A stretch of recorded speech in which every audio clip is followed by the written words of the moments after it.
प्यारे साथियों, ये आज डे 2 है और डे 2 में भी उसी जोश के साथ में हम इन क्वेश्चनों को हैंडल करने वाले हैं।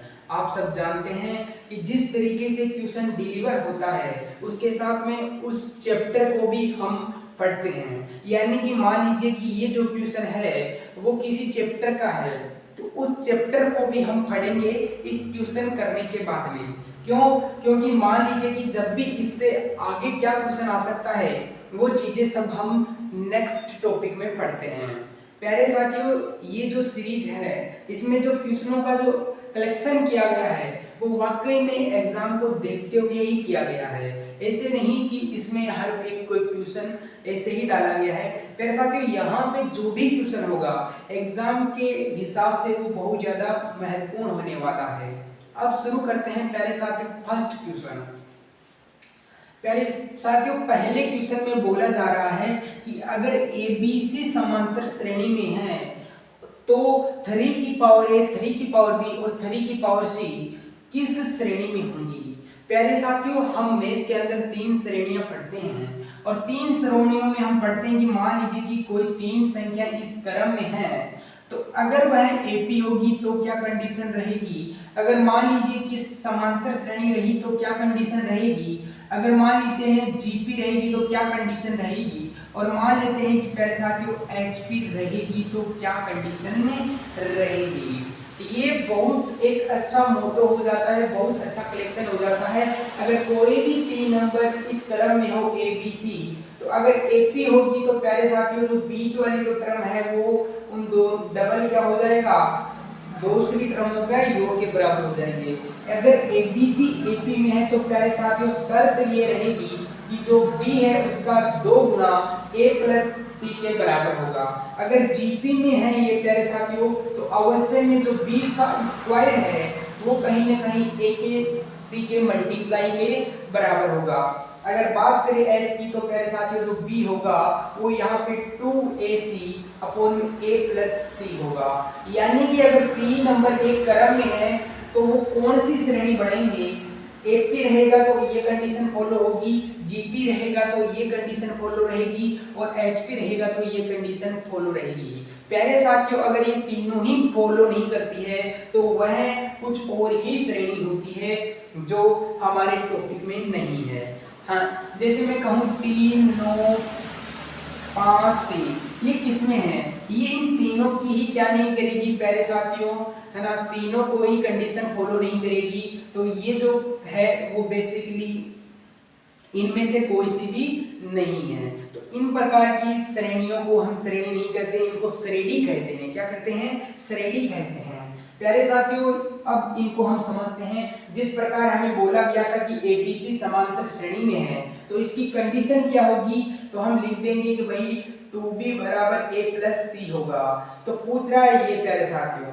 अब देखिए सबसे पहले 2B बराबर A प्लस C है प्यारे साथियों, तो हम ऑप्शन के हिसाब से जाएंगे।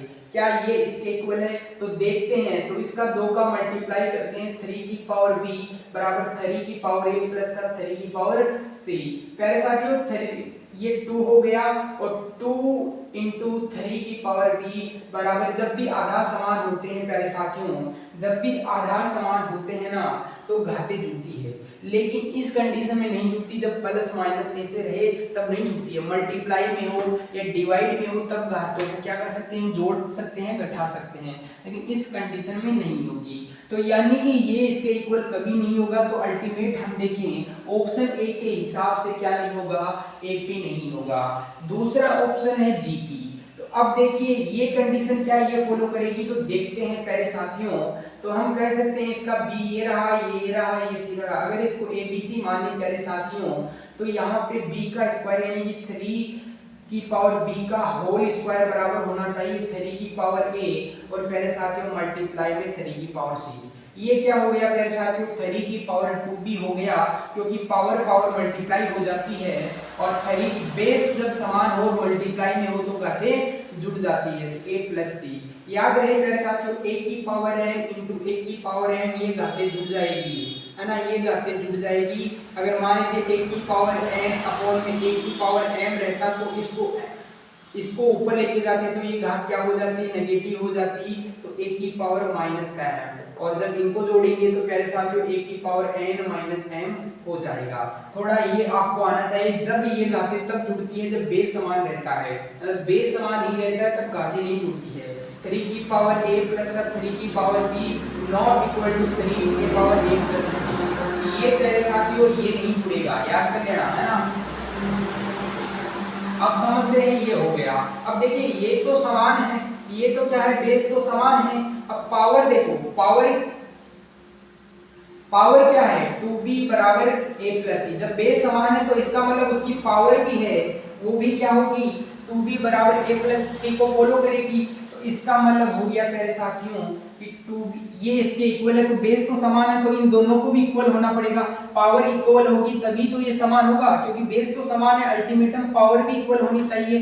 तो 2b बराबर a प्लस c की कंडीशन यही फॉलो करेगा।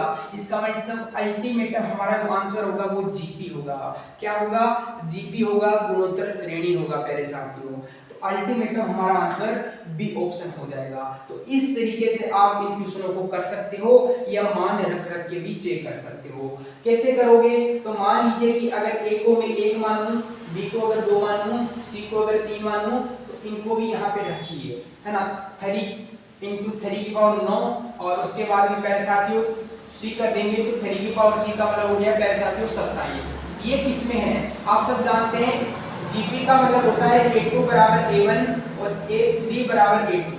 ये जीपी की कंडीशन को फॉलो करता है। तो 9 में 3 का भाग दोगे तो 3, और 27 में 9 का भाग दोगे तब भी 3, यानी कि जो आपका यहाँ पे सार्वनुपात आता है वो कितना आता है, 3, यानी कि फॉलो कर रहा है। तो इस तरीके से भी आप मान रख के भी क्या कर सकते हो, चेक कर सकते हो, आंसर वही आना है। अब हम पढ़ेंगे इन्हीं चैप्टर की कुछ मोस्ट इंपोर्टेंट चीजें प्यारे साथियों, और उसके बाद में नेक्स्ट क्वेश्चन लेंगे प्यारे साथियों। अब हम देखते हैं समांतर श्रेणी यानी कि एपी को, समांतर श्रेणी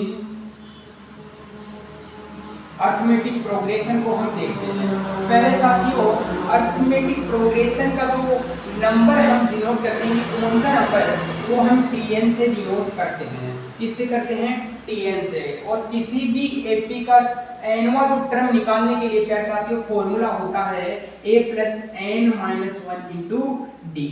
ये क्या होता है प्यारे साथियों, किसी भी समांतर श्रेणी में एनवा पद निकालने का क्या होता है, फॉर्मूला होता है। यह क्या होती है, फर्स्ट टर्म होती है, फर्स्ट टर्म होती है प्यारे साथियों। ये डिफरेंस होता है, क्या होता है, डिफरेंस होता है।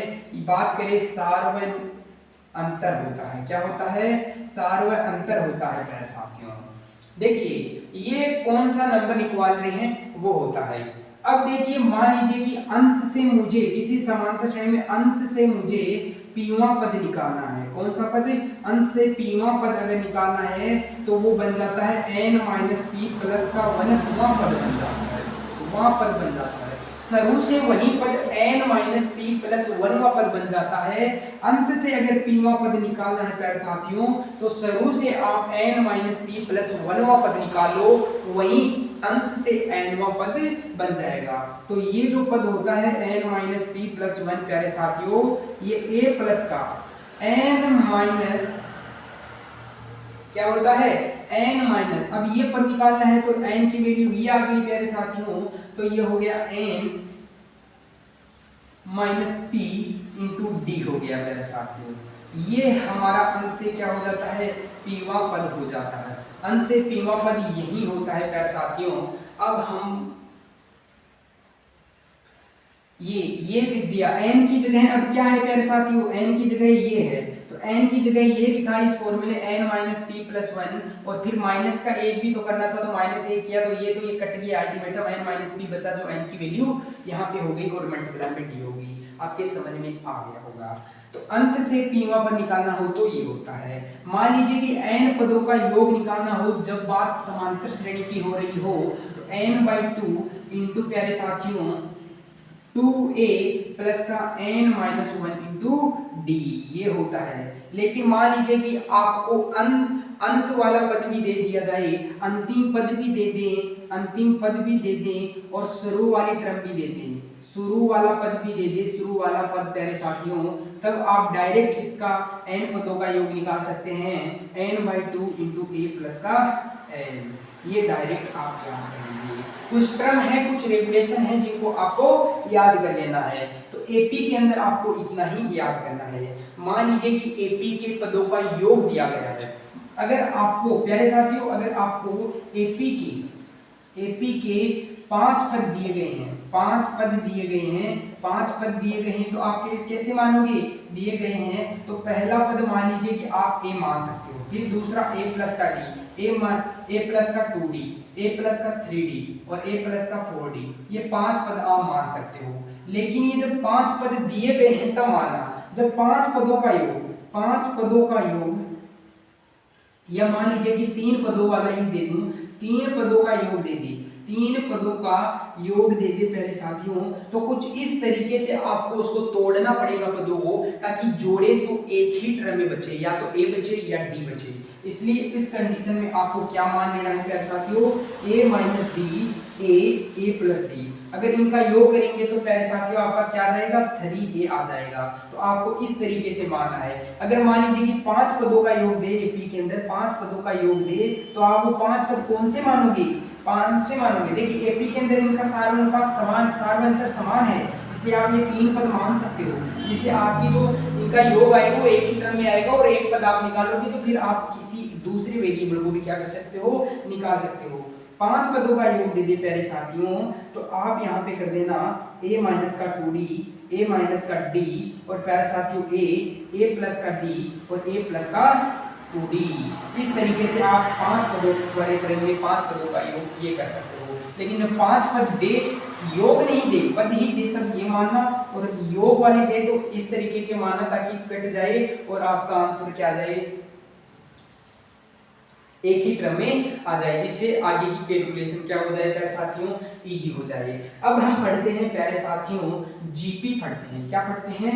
जीपी पढ़ते हैं प्यारे साथियों। और जीपी भी ऐसे ही मानना कि जीपी भी हमारे लिए क्या होने वाली है? बहुत अच्छा टॉपिक होने वाला है। देखिए जब भी कोई 3 टर्म जीपी में होती है, जब भी कोई 3 टर्म, या मान लीजिए जीपी में अगर कोई टर्म रहती है तो कुछ इस तरीके से रहती है, कुछ इस तरीके से आपकी रहती है n-1। यहाँ पे आप देख रहे हो कि जीपी के अंदर, जीपी में वही टर्म रहेगी जो दूसरी टर्म में पहली टर्म का डिवाइड करना है, तीसरी में दूसरी का डिवाइड करना है, चौथी में तीसरी का डिवाइड करना है, तो जो अनुपात आए वो सेम आना चाहिए, तभी वो जीपी को फॉलो करेगी। अब जीपी के अंदर प्यारे साथियों जो n जो टर्म निकाली जाती है वो a की पावर Rn-1 होती है। जैसे अगर पहली टर्म निकालनी है तो n का मान 1 हो जाएगा, जिससे r की टर्म कैंसिल हो जाएगी। दूसरा क्या है? दूसरा है प्यारे साथियों, यहाँ पे देखा जाता है जो, अगर मान लीजिए कि अंत से पीवा पद पूछे, अंत से जीपी के अंदर पीवा पद पूछे तो बिल्कुल वही है। पीवा पद शुरू से कौन सा पद हो जाएगा? इक्वल टू शुरू से n-p+1वां पद हो जाएगा। तो शुरू से वह पद में इसमें लगा लीजिए tn, कौन सा हो जाएगा? n-p+1 लगा लीजिए। जहां n है उसकी जगह अब ये लगाना है, तो a r की पावर n-p+1 अब देखिए इससे ये कैंसिल, तो बचा क्या? अल्टीमेट a r की पावर n-p बचा। कौन सा पद? शुरू से n-p+1 पद अंत से पीवा पद के बराबर हो गया। ये डायरेक्ट आप याद रखिए प्यारे साथियों, बहुत ज्यादा इंपॉर्टेंट है। अगर आपको 3 पद जीपी में दिए हैं, 3 पद अगर आपको जीपी में दिए हुए हो, जीपी में हो, तो प्यारे साथियों पहले पद को आप a मानो, है ना? क्या मानो प्यारे साथियों? a/में r मानो। दूसरे पद को क्या मानो? दूसरे पद को आप ए मान सकते हो प्यारे साथियों। क्या मान सकते हो? ए मान सकते हो। और तीसरे पद को आपको क्या मानना पड़ेगा प्यारे साथियों? सॉरी, आप इसको डायरेक्ट ar² ही मान सकते हो, क्योंकि इसमें अल्टीमेटम ये है आपके। तो इस तरीके से आपको मान लेना है जब 3 पद आपको एपी में दिए गए हों प्यारे साथियों। ठीक है, इनको आप उतार लीजिए पहले साथियों, और इसी चैप्टर में हम मोस्ट जो अब जो करवाऊंगा वो मोस्ट रहेगा, एग्जाम में यहीं से डायरेक्ट लिंक होगा, अब जो करवाऊंगा वही। प्यारे साथियों, अब कुछ मोस्ट इम्पोर्टेंट रिजल्ट लिखवाने वाला हूँ जो भी बहुत ज़्यादा इम्पोर्टेंट है। तो यहाँ पे लिख लीजिए सम मोस्ट इम्पोर्टेंट रिजल्ट। ठीक है, तो सम मोस्ट इम्पोर्टेंट रिजल्ट में पहला जो रिजल्ट है वो है, यदि किसी एपी में, यदि किसी समांतर श्रेणी में, यदि किसी एपी में पीवी टर्म क्यू और वह क्यूवी टर्म पी है तो पी प्लस क्यूवी टर्म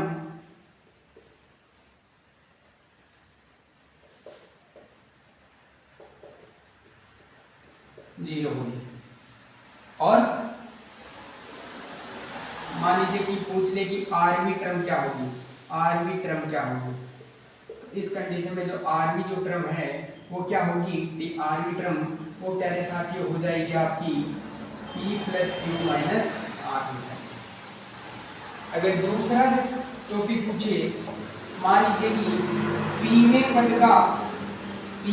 का पी गुना इक्वल है क्यूवें पद के क्यू के, तो पूछ सकता है कि टी पी प्लस क्यू क्या होगा, एब्सोल्युटली इसका आंसर भी जीरो होगा। मान लीजिए कि किसी एपी में, ये सब एपी के लिए बता रहा हूं, किसी एपी में अगर पूछ ले कि पी पदों का योगफल पूछ ले आपको पी पदों का योगफल क्यों और क्यू पदों का योगफल पी है, तो पी प्लस क्यू पदों का योगफल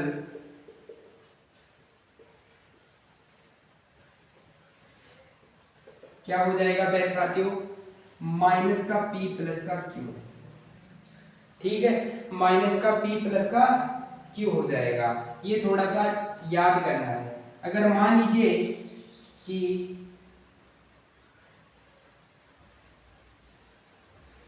किसी एपी में प्यारे साथियों, किसी एपी में पी पदों का योगफल क्यू पदों के योगफल के बराबर है, तो P प्लस क्यू पदों का योगफल क्या हो जाएगा, जीरो हो जाएगा। अगर मान लीजिए पांचवा, किसी एपी में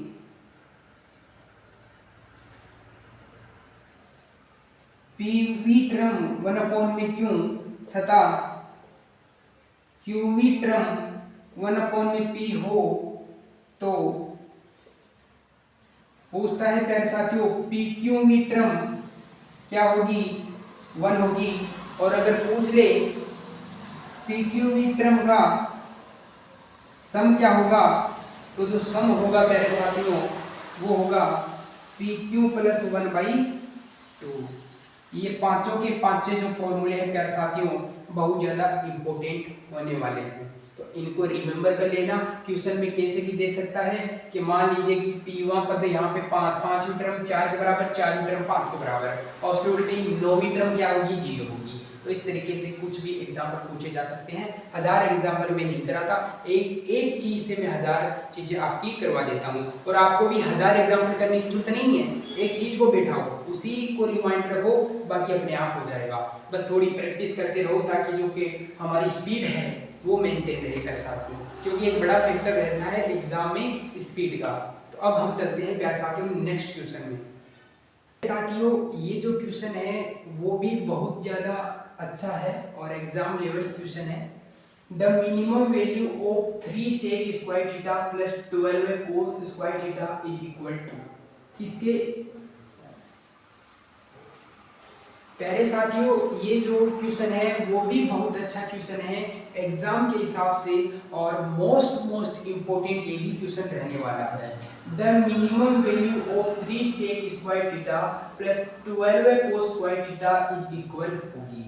प्यारे साथियों देखिए इस एक्सप्रेशन को आप देखने पर आपको लग रहा होगा कि सेक का उल्टा कोस भी है, यानी कि मान के चलना जब भी कोई संख्या दूसरी संख्या के उल्टा आती है प्यारे साथियों, है ना, तो एक चीज याद रखना, जब भी ये आता है तो इसका मिनिमम वैल्यू निकालना बहुत आसान होता है। कैसे होता है प्यारे साथियों, हमने समांतर माध्य भी पढ़ा है, समांतर माध्य जिसको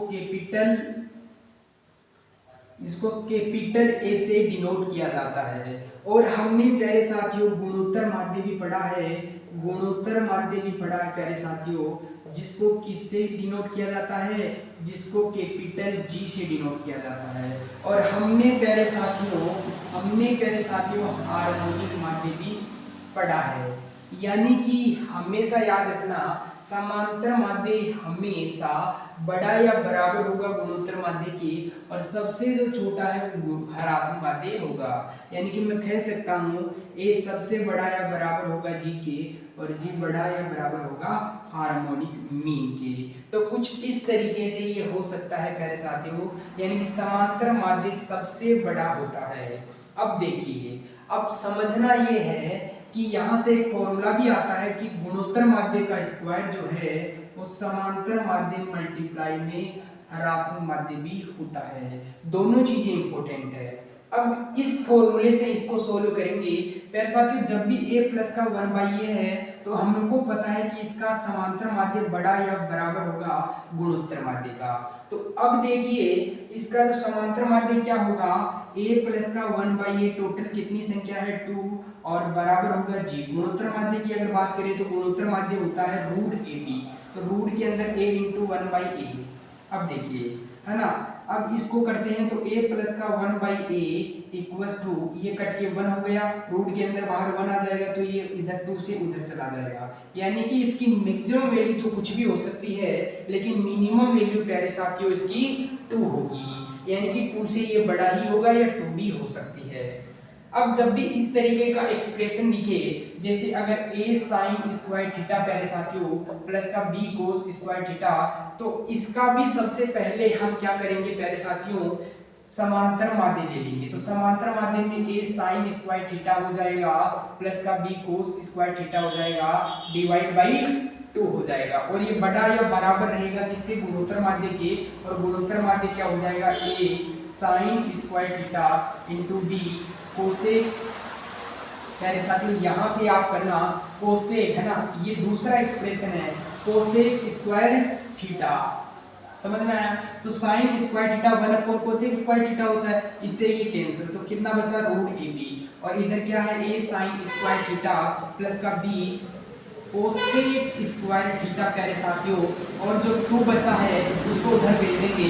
तो यानी कि a sin square theta plus b cosec square theta की जो मिनिमम जो वैल्यू आ गई है वो 2 रूट ab आ गई है। इसी के अनुसार आप देख सकते हो कि यहाँ पे सेक है, यहाँ पे 1 अपॉन सेक हो जाएगा। तो इस तरीके से ये भी क्या है, a प्लस का 1/a का ही फॉर्मेशन है, तो इस तरीके से हम इनकी वैल्यू निकाल सकते हैं। तो आप यहाँ पे लिखिए, अगर आपको a sec square theta plus का b कोस स्क्वायर थीटा दे दे, तो इसकी भी जो मिनिमम जो वैल्यू होती है वो रूट ab होती है। अगर आपको a टेन स्क्वायर थीटा दे दे प्लस का b कोट स्क्वायर थीटा दे दे, तो इसकी भी जो मिनिमम वैल्यू होती है वो रूट ab होती है। प्यारे साथियों ये मिनिमम वैल्यू है, अगर मैक्सिमम वैल्यू पूछता है तो इनफिनिट होती है, मैक्सिमम वैल्यू इनफिनिट होती है, कुछ भी हो सकती है, 2 के तो बराबर हो सकती है लेकिन 2 से हमेशा ज्यादा, अब इनफिनिटी भी हो सकती है ना। तो ये तीनों के तीनों एक्सप्रेशन आपको याद रखने हैं। इसमें क्या पूछा है, सेक वाला दिया है तो आंसर तो वही होगा 2 रूट ab। ये क्या है प्यारे साथियों, ये b है, ये तो ये हो गया 3 इंटू में 12 है, तो ये हो गया प्यारे साथियों 2 इंटू 6 हो गया, 36 बाहर आएगा 6 से, तो ये हो गया 12 प्यारे साथियों। तो जो राइट आंसर होगा वो ऑप्शन ए हो जाएगा। तो इस तरीके का ये सारा का सारा फंडामेंटल आप इनको याद रखना। ये फॉर्मूला भी बहुत ज्यादा इंपॉर्टेंट होने वाला है, बहुत ज्यादा इंपॉर्टेंट होने वाला है, ये समझ कर चलना। तो अब चलते हैं प्यारे साथियों नेक्स्ट क्वेश्चन पर।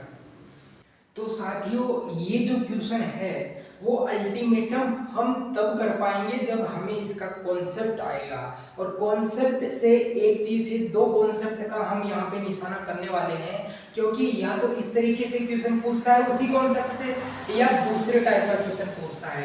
पहले वो कॉन्सेप्ट जानेंगे। देखिए ये क्वेश्चन जब हो जाएगा उसके बाद में हम सर्किल का ये क्वेश्चन है तो सर्किल कि और चीजें जानेंगे जो एग्जाम के लिए बड़ी इंपॉर्टेंट होने वाली है प्यारे साथियों। तो इस तरीके से आज हमारा सर्किल का जो चैप्टर है वो भी इसी क्लास से पूरा हो जाएगा, ठीक है। तो अब देखिए सबसे पहले हम जानते हैं कि देखिए कोई भी जो वर्त होता है उसकी 3-4 कंडीशन होती है। मान लीजिए कि दो वर्तों के अंदर कंपैरिजन कर रहे हैं, तो मान लीजिए इधर है वर्त की स्थिति और इधर मानते हैं कि वो जो वर्त है वो दूसरे वर्त के साथ में कितनी स्पर्श रेखाएं बनाएगा, तो इधर मानते हैं स्पर्श रेखाएं या स्पर्श रेखाएं।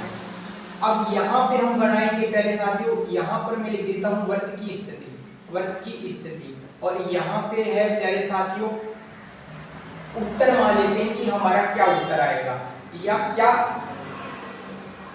आंसर आएगा। तो देखिए इधर हम लिखेंगे कितनी स्पर्श रेखाएं होंगी, इधर हम वर्त की स्थिति लिखेंगे। कोई भी दो वर्तों के अंदर हम तुलना करेंगे कि कितनी स्पर्श रेखाएं खींची जा सकती है, तो किस पोजीशन पर होंगे उसके अनुसार ही तो बताएंगे कि कितनी स्पर्श रेखाएं खींची जाएगी। तो सबसे पहले हम देखते हैं प्यारे साथियों, अगर हम देखें तो एक दो वर्त को हम कुछ इस अलग अलग पोजीशन पर भी लिख सकते हैं, ये है ना। फिर अगर मान लीजिए कि कोई वर्त है, एक वर्त के अंदर ही दूसरा कोई वर्त हो प्यारे साथियों, कोई दूसरा क्या हो वर्त हो, जैसे इसको मैं थोड़ा सा यहाँ पे बढ़ा लेता हूँ। और जो तीसरा जो कंडीशन है प्यारे साथियों दो वर्तों की, वो कुछ इस तरीके से है, छोटा बना लेता हूँ जिससे आपको समझ में आ जाए। तो कुछ वर्त इस तरीके से हो सकते हैं, और कैसे हो सकते हैं, और एक वर्त ऐसे हो सकता है, और कैसे हो सकते हैं प्यारे साथियों हैं, और कैसे वर्त हो सकते हैं, तो कुछ वर्त आपके ऐसे हो सकते हैं, ऐसे हो सकते हैं। तो 5 स्टाइल हम 5 स्थिति बता रहे हैं कि 5 स्थितियों में हम दो वर्तों को कुछ इस तरीका से उनको कर सकते हैं, यानी कि कुछ किसी को अंदर रख सकते हैं। तो स्पर्श रेखाएं, अब प्यारे साथियों आप बताओ इन दो की स्पर्श रेखाएं कितनी होगी, तो एक स्पर्श रेखा ये खींच सकते हैं, एक कौन सी खींच सकते हैं, मान लीजिए ये स्पर्श रेखा खींच सकते हैं, एक ये स्पर्श रेखा खींच सकते हैं, एक कौन सी ये स्पर्श रेखा हम खींच सकते हैं। कौन सी स्पर्श रेखा प्यारे साथियों आप समझ पा रहे होंगे, ये स्पर्श रेखा। तो कितनी अल्टीमेटम स्पर्श रेखा हो गई, 1 2 3 और 4। कितनी हो गई प्यारे साथियों स्पर्श रेखाओं की संख्या 4। जब दो वर्त इस स्थिति पर हो तो उन पर 4 स्पर्श रेखाएं 4 टेंजेंट खींची जा सकती है। क्या खींची जा सकती है, टेंजेंट खींची जा सकती है। अब देखिए प्यारे साथियों इस कंडीशन में होगी दोनों पर एक कोई स्पर्श रेखा खींची जा सकती है नहीं। देखिए अगर हम ये खींचने का प्रयास करेंगे तो ये जीवा बन जाएगी। क्या बन जाएगी प्यारे साथियों, जीवा बन जाएगी। स्पर्श रेखा काटती नहीं है, स्पर्श रेखा काटती नहीं है। अगर काटती है कोई रेखा किसी भी वर्त को तो फिर वो उसकी जीवा बन जाती है। तो यहाँ पे 0 हो गया। यहाँ पर कितनी स्पर्श रेखाएं खींच सकते हैं, देखिए पहले साथियों एक स्पर्श रेखा ये खींच सकते हैं, एक स्पर्श रेखा आप समझ पा रहे होंगे ये लिख सकते हैं, एक स्पर्श रेखा ये खींच सकते हैं और एक स्पर्श रेखा हम ये खींच सकते हैं। तो अल्टीमेटम 3 स्पर्श रेखा ही खींची जा सकती है। इसमें कितनी खींच सकते हैं प्यारे साथियों स्पर्श रेखा है, एक स्पर्श रेखा यहाँ पे खींची जा सकती है, ठीक है। तो एक स्पर्श रेखा ये हो गई प्यारे साथियों। यहाँ पे कितनी स्पर्श रेखाएं खींची जा सकती है, ऐसे नहीं खींच सकते प्यारे साथियों, तो ऐसे खींचेंगे, ऐसे एक स्पर्श रेखा खींच सकते हैं, एक स्पर्श रेखा हम ऐसे खींच सकते हैं। तो अल्टीमेटम कितनी स्पर्श रेखाएं खींच सकते हैं, दोनों पे हम खींच सकते हैं प्यारे साथियों 2 स्पर्श रेखाएं खींच सकते हैं। देखिए एक जब सिंगल वर्त होता है तो इन्फिनिट आपकी क्या खींची जा सकती है, स्पर्श रेखा खींची जा सकती है इन्फिनिट। लेकिन जब 2 होते हैं तो कुछ रूल्स लग जाते हैं, कुछ रेगुलेशन यहाँ पे लग जाते हैं। तो प्यारे साथियों आप समझ पा रहे होंगे ये स्थिति कब बढ़ रही है। मान लीजिए कि इसका केंद्र C1 है, इसका केंद्र C2 है। अगर ये R1 मानता हूँ प्यारे साथियों, ये अगर R2 त्रिज्या मानता हूँ, तो इस कंडीशन का मतलब है कि जो केंद्र की जो दूरियों को मिलाएंगे, केंद्र से दूरियों को मिलाएंगे तो C1 और C2 के बीच की दूरी ये हो गई, ये ज्यादा है R1 प्लस R2 से, तो यहाँ पे हो गया प्यारे साथियों C1 और C2, यानी कि जो केंद्रों के बीच की दूरी है वो बड़ी रहेगी R1 प्लस R2 से। ठीक है, जो दूसरी कंडीशन है उसमें प्यारे साथियों केंद्र मान लो इसका ये है, इसका ये है, ये हो गया। अगर इसकी त्रिज्या ये मानते हैं तो इसकी त्रिज्या R1 है प्यारे साथियों, इसकी त्रिज्या R2 है। देखिए यहाँ पे R1 जो R1 है प्यारे साथियों, R1 में से R2 को घटाएंगे तो अल्टीमेटम वो छोटा हो जाएगा केंद्र के। तो C1 C2 यहाँ पे छोटा है R1 माइनस R2 के। अच्छा, ये आपका यहाँ पे मोड लगा सकते हो, क्योंकि अगर नेगेटिव आई तो बल्कि नेगेटिव नहीं आएगी यहाँ पर। तो अब देखिए यहाँ की अगर बात करें तो यहाँ पे हम क्या लिख सकते हैं, यहाँ पे हम लिख सकते हैं प्यारे साथियों C1 प्लस सॉरी जो केंद्रकों के बीच की दूरी है प्यारे साथियों, जो केंद्रकों के बीच की दूरी है वो आपकी क्या हो गई, बराबर हो गई R1 प्लस R2 के। यहाँ पर है ना, यहाँ पर केंद्रकों के बीच की दूरी जो है वो इक्वल है R1 प्लस R2 की। और यहाँ पे क्या हो जाएगी प्यारे साथियों, C1 और जो C2 है वो क्या हो जाएगी प्यारे साथियों, इक्वल हो जाएगी किसके, R1 माइनस R2 की। मोड लगा दिया, अगर नेगेटिव आएगी क्योंकि दूरी नेगेटिव होती नहीं है।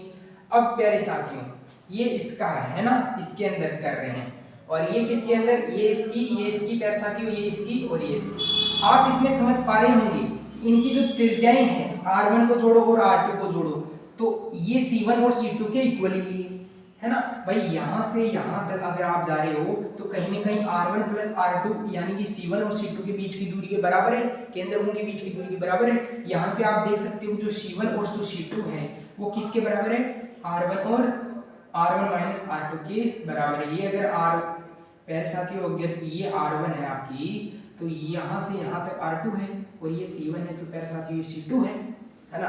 तो इन चीजों को आप याद करना। ये क्या है प्यारे साथियों, तो यहाँ पे हम देख सकते हैं अगर इसका केंद्रक C1 है, इसका केंद्रक C2 है, ये C1 C2 के बीच की दूरी है, इसको अगर यहाँ पे अगर R1 मानते हैं और ये आगे वाली R2 है तो प्यारे साथियों यहाँ पे आपका R1 माइनस का R2 से तो C1 C2 क्या रहेगा, बड़ा रहेगा। देख सकते हो आप, सोच के देख लो मेरे साथियों, है ना। और ये छोटा रहेगा आपका R1 प्लस R2 से, यानी कि R1 और R2 के मोड से तो C1 और C2 छोटा रहेगा, के बीच की दूरी छोटी रहेगी, लेकिन R1 माइनस R2 से यहाँ पे ज्यादा है।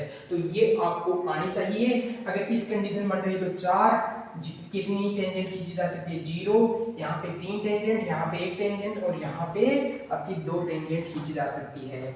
बाकी ये आपको मैंने बता ही दिया। अब देखिए इस क्वेश्चन में अगर आपसे पूछ लेगा कि कितनी स्पर्शरेखाएं खींची जा सकती है तो बता सकते हो। अगर आपको पूछ लेगा कि क्या काट देगा तो बिल्कुल। अब हम देखते हैं, जैसे हमारे पास में जो पहला क्वेश्चन है वो बताता हूँ। यहाँ पे जो आपको पहले का जो केंद्रक है वो कितना दे रखा है, 0,0 C1, और इसकी जो त्रिज्या है, देखिए कोई भी वर्ग होता है अगर वो इस तरीके से है x स्क्वायर बराबर y प्लस वाई स्क्वायर तो वो मूल बिंदु उसका सेंटर है, और इस कंडीशन में यहाँ पे जो होती है उसकी त्रिज्या का स्क्वायर होती है। तो जो त्रिज्या होगी R1 की वो कितनी हो जाएगी, 2, 4 का क्या हो जाएगी 2। और अगर C2 देखें, इसका केंद्र देखें पहले साथियों, तो इसका केंद्र क्या हो जाएगा, एक तो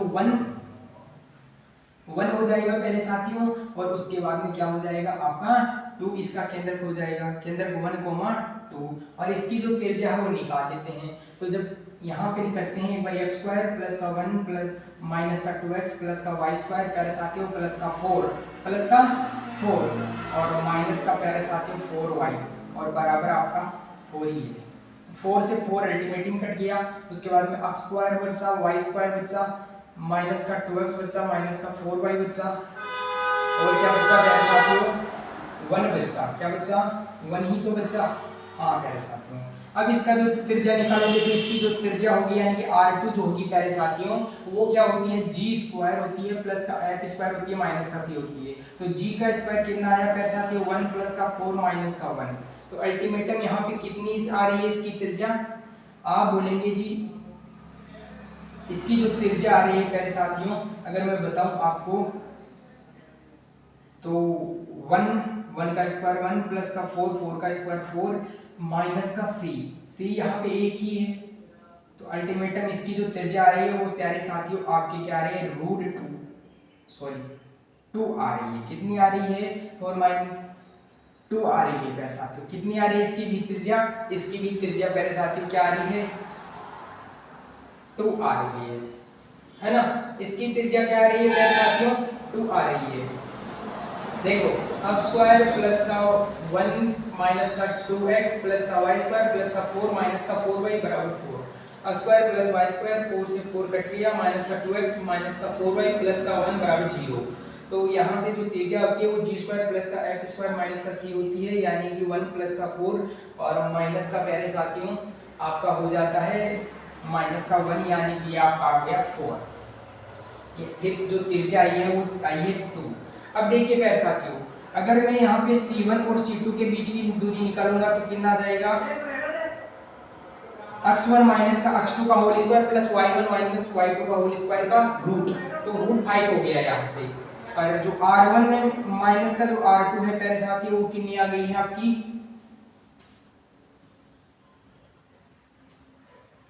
0। कितनी आ गई है प्यारे साथियों?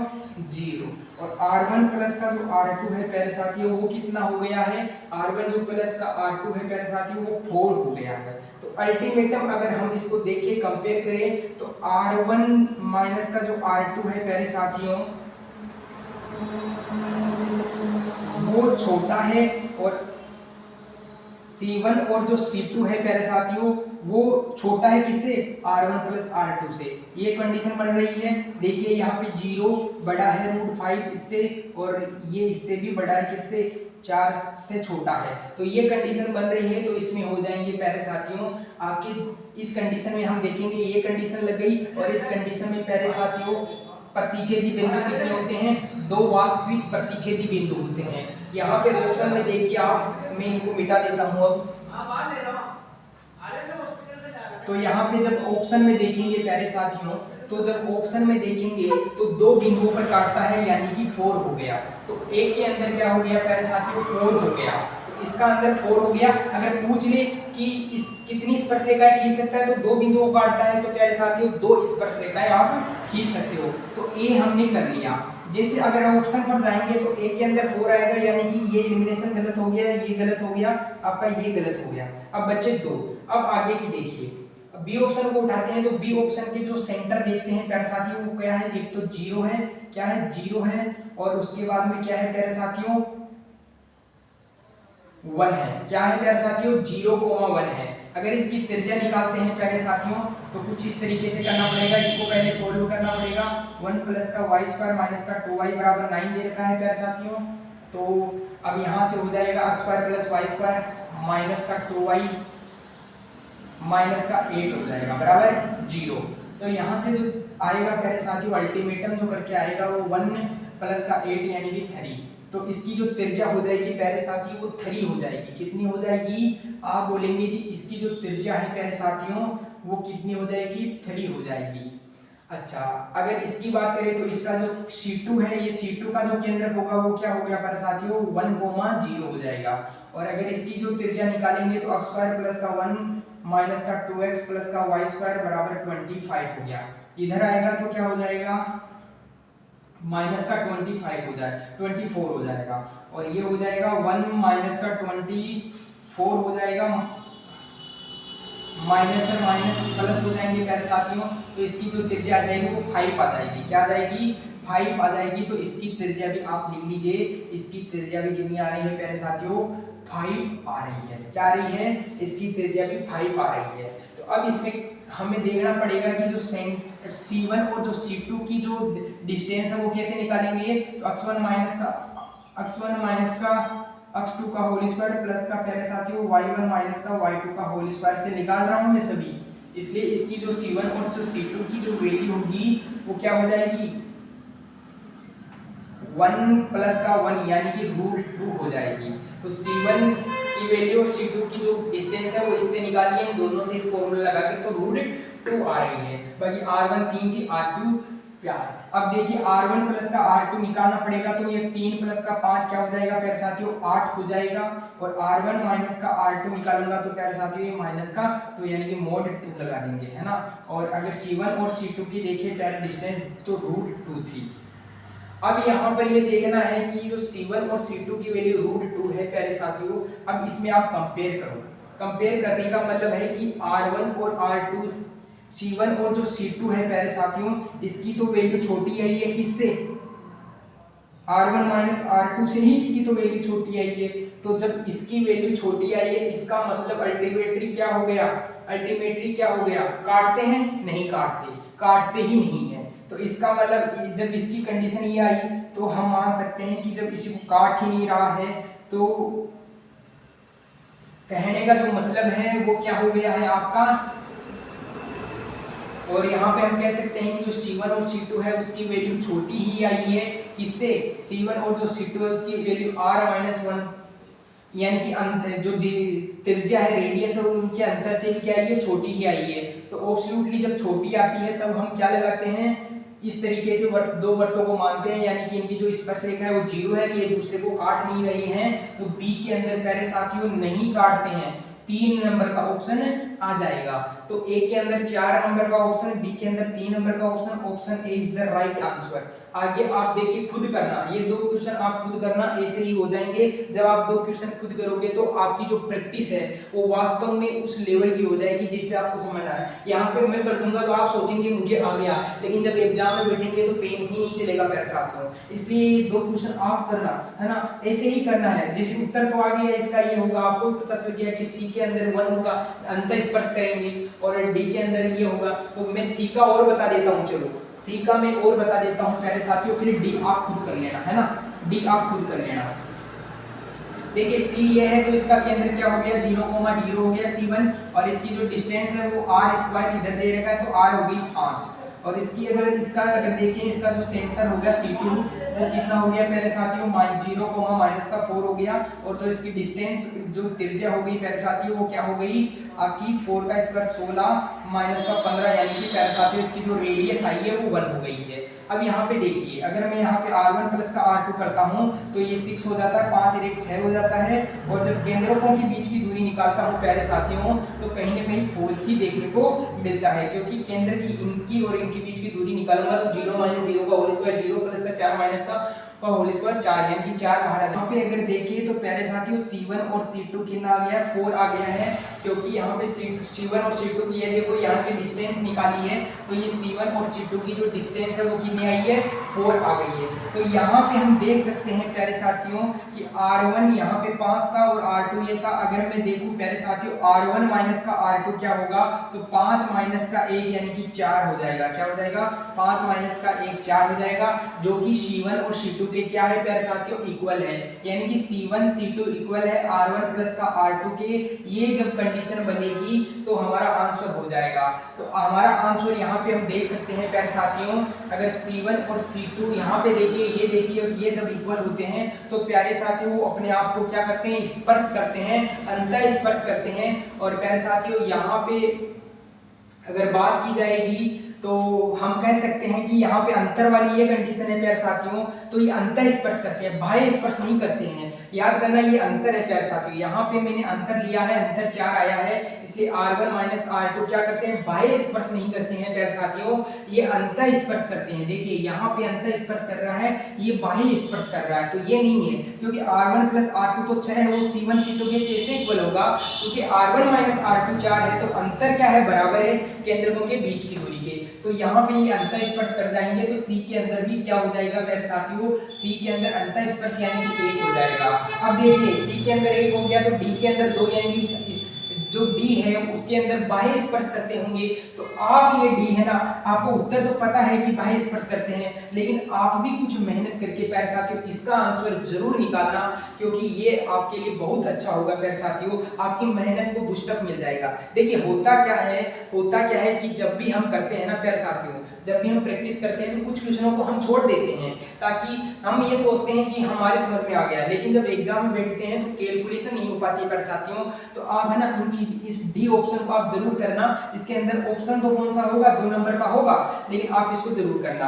अब प्यारे साथियों हम सर्कल को पढ़ते हैं, सर्कल की मोस्ट चीजों को एक बार पढ़ते हैं, और सर्कल जो चैप्टर है वो यहीं पर अंत हो जाएगा जब मैं 5-10 मिनट आगे और इस सर्कल को पढ़ाऊंगा। और सर्कल बिल्कुल बहुत सरल इजी चैप्टर है, कोई इसमें ज्यादा हार्ड नहीं है और बहुत आसानी का 2D का वो चैप्टर है प्यारे साथियों जो इजीली नंबर देता है और ये चीजें तो याद करना प्यारे साथियों, क्योंकि ये तो एग्जाम में आपको डिटो देखने को मिलेगी।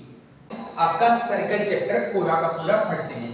देखिए सर्कल के अंदर हम क्या पढ़ने वाले हैं, बेसिकली जो मेन जो चीजें हैं वही हम डिस्कस करेंगे और जो एग्जाम में जरूर पूछी जाएगी। देखिए प्यारे साथियों, कोई भी जो सर्कल होता है उसकी जो परिभाषा है कि एक निश्चित बिंदु के चारों तरफ एक निश्चित दूरी में क्या करे, एक पथ का निर्माण करे।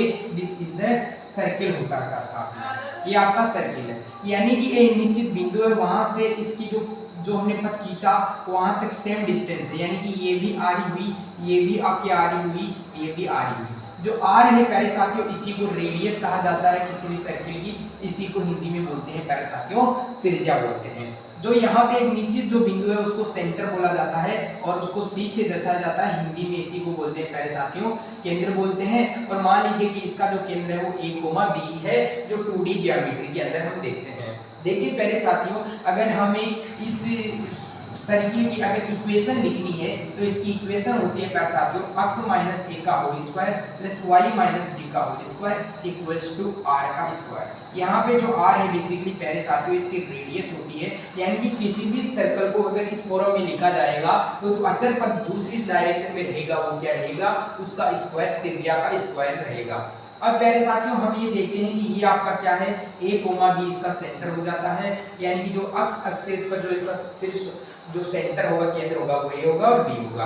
अब ये हमको समझ में आ गया। मान लीजिए कि मूल बिंदु वाला अगर हमें मूल बिंदु वाला प्यारे साथियों मूल बिंदु वाला अगर हमें वृत्त निकालना है, वृत्त, तो उसके जो मूल बिंदु है उसके मतलब उसका जो केंद्र है वो क्या है, मूल बिंदु केंद्र वाला अगर हमें वृत्त निकालना है तो उसके मूल बिंदु क्या हो गए 0,0 हो गए, है ना। तो केंद्र क्या होंगे 0,0। तो यहाँ पे जब केंद्र 0,0 है तो यहाँ पे ये कर देते हैं, एक केंद्र 0 रख देते हैं और y b की जगह पे क्या आ जाएगा 0 और इधर r स्क्वायर है, यानी कि जो इक्वेशन बनी प्यारे साथियों वो अल्टीमेटम r स्क्वायर की, यानी कि हमें पता चल गया कि ये क्या है आपका मूल बिंदु जिसका केंद्रक है वह ये क्या है वृत्त है, तो सर्कल है। अब हमें ये तो बात पता चल गई प्यारे साथियों। देखिए कोई भी जो वृत्त होता है, जो सर्किल होता है, उसमें कोई जो रेडियस का डबल उसमें खींची जाती है जो लाइन, वो उसकी डायमीटर कहलाती है। याद रहे जो सेंटर से जो लाइन जाती है और सर्कल को डिवाइड करती है दो बराबर पार्टों में, वह क्या कहलाती है, किसी भी सर्कल का क्या कहलाता है, डायामीटर कहलाता है। क्या कहलाता है प्यारे साथियों, डायामीटर कहलाता है, व्यास कहलाता है। और मान लीजिए कि इसका सेंटर है अब a, b है प्यारे साथियों, और मान लीजिए कि इसके जो डायमीटर है उनके जो निर्देशांक है वो x1, y1 है और यहाँ पे कह दूं x2, प्यारे साथियों y2 है। तो अगर हमें जब व्यास के जो सिरे हैं निर्देशांक है वो दिए हुए हैं, तब जो सर्किल की जो इक्वेशन होती है, इक्वेशन ऑफ सर्किल प्यारे साथियों वो x माइनस का x1 इंटू y माइनस का y1 प्लस का यहाँ पे x माइनस का x2 और प्लस का प्यारे साथियों y माइनस का y1 इंटू y माइनस का y2, ये सर्किल की क्या होती है, इक्वेशन होती है जब हमें व्यास दिया हो। इसको बोलते हैं प्यारे साथियों व्यास रूप में क्या, वर्त का समीकरण। देखिए प्यारे साथियों बहुत इंटरेस्टिंग है चैप्टर है। मान लीजिए कि आपको यहाँ पे सेंटर दिया जाए 1,2 दे दिया जाए, सेंटर आपको 1, दे दिया जाए और अक्ष जो एक है व्यास का एक सिरा का एक सिरे के जो निर्देशांक है प्यारे साथियों वो आपको दिए जाएं जैसे 2,4, तो पूछेगा दूसरे सिरे के निर्देशांक क्या होंगे, सिरे के निर्देशांक क्या होंगे। अब प्यारे साथियों आपको पता है कि जो दो निर्देशांक होते हैं उनको केंद्र क्या करता है, बराबर पार्टों में डिवाइड करता है। जैसे ये पार्ट यहाँ से लेकर ये बराबर है, ये पार्ट यहाँ, तो इस रेखा के जो है उसको बराबर पार्ट में क्या करता है, डिवीजन करता है। इसका मतलब हम कह सकते हैं प्यारे साथियों कि x1 प्लस का x2 क्या डिवाइडेड बाई 2 बराबर प्यारे साथियों हो जाएगा a, है ना। हम कह सकते हैं कि इनका जो मध्य बिंदु होगा वही केंद्रक होगा और y1 प्लस का y2 by divided by b हो जाएगा। तो इसी के सहारे हम ये निकाल लेंगे। आपको पता है कि इसका डबल करेंगे, इसका मतलब हो गया प्यारे साथियों x1 प्लस का x2 बराबर 2a, यानी कि सेंटर का दुगुना करो और फिर जो निकालना है उसको उधर भेज दो, यानी कि व्यास का एक जो के सेंटर है वो 2 है तो 2 कर दूंगा प्यारे साथियों, इसका दुगुना 2 कर दूंगा। और व्यास के एक सिरे का निर्देशांक ऊंचा है ना, व्यास और 2 दे रहा है, एक सिरे का निर्देशांक दिया है, दूसरे का पूछ रहा है, तो इधर 2 कर दूंगा तो इधर आ जाएगा x1, तो x1 की वैल्यू आ गई 1 की 0। अगर सेंटर का दुगुना करता हूं प्यारे साथियों तो आपका हो जाता है 4 माइनस का करना पड़ेगा 4, तो यहाँ पे कहने का मतलब ये है 4 माइनस का 4 प्यारे साथियों ये y1 आ जाता है, आपको y2 की वैल्यू दे रखी है तो 0। तो यहाँ पर है ना इसके जो 0,0 है, यानी कि एक जो है एक सेंटर है 1,2 और प्यारे साथियों यहाँ पे 2,4, तो एक के जो निर्देशांक होंगे एक सिरे के वो क्या होंगे 0,0 ही होंगे, क्या हो जाएंगे 0,0 ही हो जाएंगे। तो ये ऐसे क्वेश्चन पूछे जाते हैं, ये व्यास रूप वाला याद करेगा प्यारे साथियों। कोई भी रेखा मान लीजिए ये रेखा है, अगर ये रेखा है, ये मान लीजिए कि कोई रेखा है y बराबर mx प्लस c है और ये कोई आपका सर्किल है प्यारे साथियों, ये सर्किल है और ये त्रिज्या r है।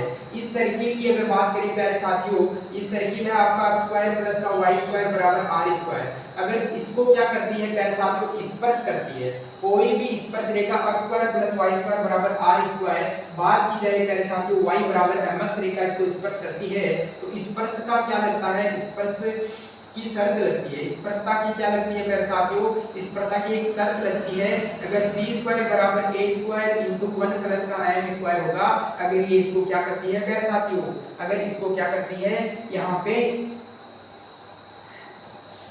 यानी कि स्पर्श करती है तो ये शर्त होगी। अच्छा यहाँ पे अगर बात की जाए जो a है प्यारे साथियों वो यहाँ पे आप a कर सकते हो, त्रिज्या को क्या लिख सकते हो a स्क्वायर लिख सकते हो, तो अल्टीमेट जो कांस्टेंट है उसका स्क्वायर ये बराबर होगा, ये आपकी प्रवणता है, m क्या है यहाँ पे tan थीटा हो जाएगी, m क्या होता है tan थीटा होती है।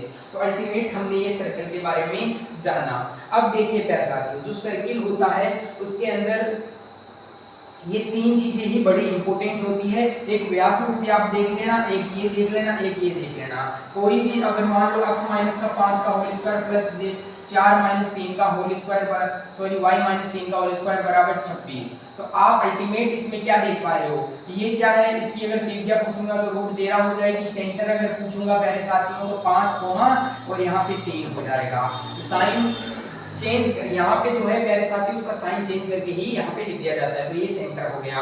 अच्छा अगर मान लीजिए कि अगर आपको इसकी जो त्रिज्या है प्यारे साथियों इसकी अगर त्रिज्या निकालनी हो, अगर सेंटर तो आप निकालोगे, सेंटर तो प्यारे साथियों इसका क्या होगा a, b होगा। अगर आपसे पूछे प्यारे साथियों इसकी जो त्रिज्या होगी वो क्या होगी, तो प्यारे साथियों वैसे तो त्रिज्या आ रही है लेकिन जो त्रिज्या निकालते हैं बेसिकली वो कैसे निकालते हैं, g स्क्वायर प्लस का f स्क्वायर माइनस का c से निकालते हैं। अच्छा कोई भी वर्त होता है तो याद करना, कोई भी जो वर्त होता है प्यारे साथियों उसको हम इस फॉर्म में लिखते हैं x स्क्वायर प्लस का y स्क्वायर प्लस का 2gx प्लस का 2fy प्लस का c बराबर 0 के रूप में लिखते हैं। यहाँ पे इसमें भाग देंगे और साइन चेंज करेंगे तो g यानी कि इसके जो कोऑर्डिनेट होंगे माइनस का g माइनस का f होगा। g कैसे निकलेगा तो याद करना जो अक्ष है उसका उसमें 2 का भाग देंगे तब g की वैल्यू आएगी, क्योंकि यहाँ पे 2g की वैल्यू रहती है और फिर आपको माइनस g सेंटर लिखना है और आपसे ये तुलना करना है। थोड़ी सी इसमें और चीजें मैं बता रहा हूँ जो बहुत ज्यादा इंपॉर्टेंट होने वाली है, एक बार और देखना मेरे साथ में। देखिए अब मैं वापस से एक बार रिदम में ला रहा हूँ कि अगर कोई सर्किल होगा तो सर्किल की इक्वेशन कुछ इस तरीके से होगी, x स्क्वायर प्लस का y स्क्वायर प्लस का आपके 2gx यहाँ पे माइनस भी हो सकता है प्लस का 2fy प्लस का c बराबर 0। देखिए प्यारे साथियों यहाँ से अगर रेडियस पूछता है तो रेडियस होता है g स्क्वायर प्लस का f स्क्वायर माइनस का c। अगर यहाँ से अगर सेंटर पूछता है तो माइनस का g माइनस का f। इसका अगर आपको यहाँ पे x के साथ में जो कोफिशिएंट होता है वो 2g होता है, y के साथ में जो कोफिशिएंट होता है वो 2f होता है। तो इसमें 2 का भाग देंगे और साइन चेंज कर देंगे तो f की वैल्यू आ जाएगी, इसमें 2 का भाग देंगे और साइन चेंज कर देंगे तो माइनस की g की वैल्यू आ जाएगी। ये तो आपको सबको समझ में आता होगा, लेकिन अब हमें इस यहाँ पर एक झमेला हो जाता है और बड़ा अच्छा झमेला होता है साथियों। हमें यहाँ पे क्या और सीखना है, हमें यहाँ पे सीखना है कि अक्ष द्वारा कितना अंतःखंड काटा गया इस पर। तो अक्ष द्वारा काटा गया अंतखंड, काटा गया इंटरसेक्शन या अंतखंड बोलते हैं। अंतखंड प्यारे साथियों, जैसे मान लीजिए कि कोई सर्किल है, तो ये सर्किल इस तरीके से x अक्ष द्वारा काटा गया अंतखंड ये है और y अक्ष द्वारा काटा गया अंतखंड ये है। तो x अक्ष द्वारा जो काटा गया अंतखंड होता है वो √2g² माइनस का c होता है। तो x अक्ष द्वारा काटा गया अंतखंड ये होता है और y अक्ष द्वारा काटा गया अंतखंड कितना होता है प्यारे साथियों, यहाँ पर बस 2√f² माइनस का c ले लेते हैं, यानी कि y के साथ में f आता है यहाँ पे, तो यहाँ पे f ले लेते हैं और यहाँ पे g ले लेते हैं। बहुत इंपॉर्टेंट ये टॉपिक होने वाला है। देखिए ये चीजें थोड़ी फास्ट इसलिए डिवर करवा रहा हूँ ताकि आप कॉन्सेप्ट पर ज्यादा ध्यान देते रहे साथियों, है ना, इनको रिमेंबर आपका ज्यादा से ज्यादा हो सके कम समय में। अब देखिए यहाँ पर पूछा जाता है x अक्ष को स्पर्श कर रहा है, स्पर्शता के लिए ये प्रतिबल लगता है कि जो g² है प्यारे साथियों वो c के इक्वल हो जाता है, इसकी वैल्यू 0 हो जाती है। स्पर्श करता है तो अंतखंड नहीं काटता है ना, स्पर्श करता है तब अंतखंड थोड़ी काटता है, इसलिए अंतखंड की जो लंबाई होती है वो 0 हो जाती है। तो 0 होने पर अल्टीमेट 2 तो 0 ही बन जाता है, इसका स्क्वायर करेंगे तो g² बराबर c हो जाएगा। और y अक्ष अंतखंड करता है, अंतखंड प्यारे साथियों अंतखंड स्पर्श करता है तो स्पर्शता का वही प्रतिबिंब है, इसको 0 कर देंगे, 2f² माइनस को c को 0 करेंगे तो अल्टीमेटम f² बराबर c आ जाएगा। तो ये दो रूल आपको जरूर यहाँ पे आने चाहिए प्यारे साथियों। बाकी का यहाँ पे अगर सर्किल के अंदर देखें तो सर्किल के अंदर ज्यादा झमेला नहीं है, वो टेंजेंट वाला चैप्टर और बहुत ज्यादा है वैसे तो, लेकिन वो अभी एग्जाम के लिए पर्सपेक्टिव नहीं है। बाकी मैं कितनी बार आपको सर्किल से रूबरू कराऊंगा, हर एक टॉपिक को पढ़ लेंगे। जैसे मेरा क्या काम है कि अब जब सर्किल को पढ़ाया जाएगा ये चीजें तो करवाऊंगा, लेकिन साथ में 2-3 टॉपिक और एक्स्ट्रा चढ़ेंगे। देखिए छोटा सा क्वेश्चन से हमने कितना मोटा झमेला किया है, आप यूं चीजें समझ सकते हैं। कुछ ही इसमें 2-3 और चैप्टर बचे हैं जो हम नेक्स्ट क्लास में जब भी सर्कल का हमारे सामने क्वेश्चन आएगा हम बिल्कुल उन टॉपिकों को भी कवर करेंगे। लेकिन ये जो आज जो टॉपिक करवाए हैं वो मैक्सिमम इंपॉर्टेंट है और बहुत एग्जाम के हिसाब से प्यारे साथियों बहुत ज्यादा आपके इंपॉर्टेंट रोल रखने वाले हैं। तो अब मिलते हैं आपको प्यारे साथियों नेक्स्ट क्लास जो मंडे को होगी। तब तक जय हिंद फ्रेंड्स।